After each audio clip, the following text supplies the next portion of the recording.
Democratic Senator Chris Coons from Biden's home state of Delaware. Good evening to you, sir, and thank you for being here. So can you tell us with 100% certainty that he is indeed making a run? Well, Sandra, I can tell you that the energy that you just showed in that clip where he was speaking to firefighters is the same energy and optimism that I heard when I met with him this past week. He is all but certain to run, and I'm hopeful that he will.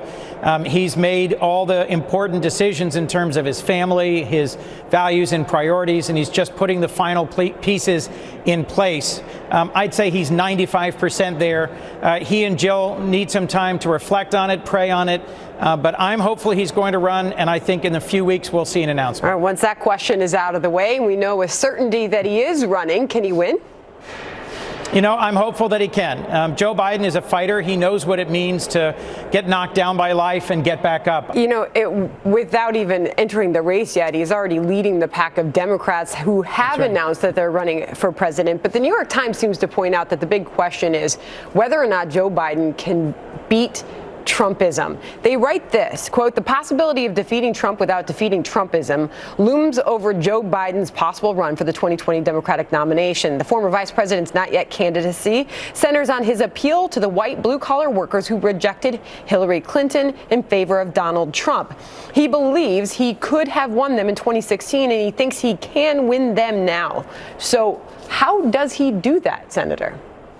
Well, I think Joe looks forward. I think he's someone who, when I've heard him, when I've been with him, believes in us, believes in the American people. I frankly think he rejects the idea that we need to make America great again. I think he recognizes the greatness in the millions of Americans who get up, who go to work, who provide for their families, who keep our communities safe. And I think he's someone who's going to get us working together again. He's got a long record, that's right. But I'm more optimistic about what he can still do in the future by listening to us, respecting us, and bringing us together in the future. Interesting to hear you use the current president's last campaign slogan there for the pitch for Biden. Here's the former Vice President Joe Biden in his own words talking about the state of politics today. Listen. Today, we seem to be at each other's throats. Mean pettiness has overtaken our politics. Sometimes it seems like we can't govern ourselves or even talk to one another. If you notice, I get criticized for saying anything nice about a Republican. You know, he was referencing that moment where he actually offered up a compliment to the sitting Vice President Mike Pence. He called him a decent guy, and an activist, former actress, former New York gubernatorial candidate Cynthia Nixon went after him for saying such, and he apologized for it. The Wall Street Journal, and I'll just sum it up here, basically points out that if he's going to run and apologize every time that someone finds him insufficiently woke, they write, the whole rationale for a Biden run evaporates.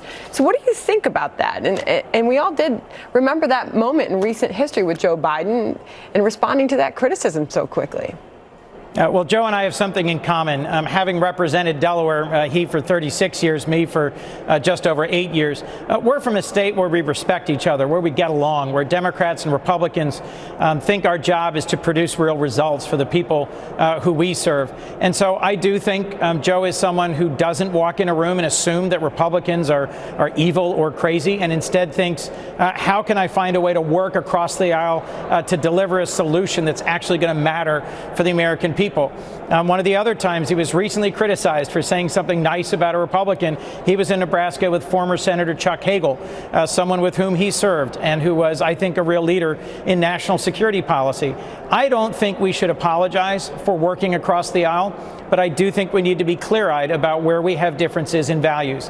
What I believe in and trust about Joe is his heart, his commitment to the American people, and his belief that together we really can all do better. Well, you filled Biden's vacated Senate seat when he left to go join Barack Obama's team. Does this say anything, and the way we hear you talking about him, indicate anything about you potentially running along with him?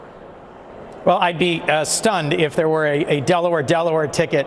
I hear you, Senator, and I don't know if that means yes or no, whether or not you might be running along with him. We'll see, I guess. But What about a debate on Fox News? And where do you fall on that? And where do you think the vice president would fall? Because I hear you talking about the importance to him of reaching across the aisle and spreading his message, not to just those in his party, but to the entire country.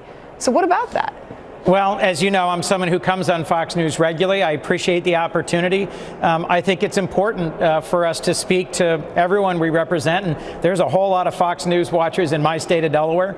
I don't speak for former Vice President Biden, so I don't know what his views are on who ought to be hosting different presidential debates. Where do you fall in that category? Should there be frankly, it's why I'm on with you. It's why I'm on with you right now. I think it's important that we engage with the American people across every platform we can. Got it. Senator Chris Coons, we appreciate your time. Thank you, Sandy. All right, breaking news right now in the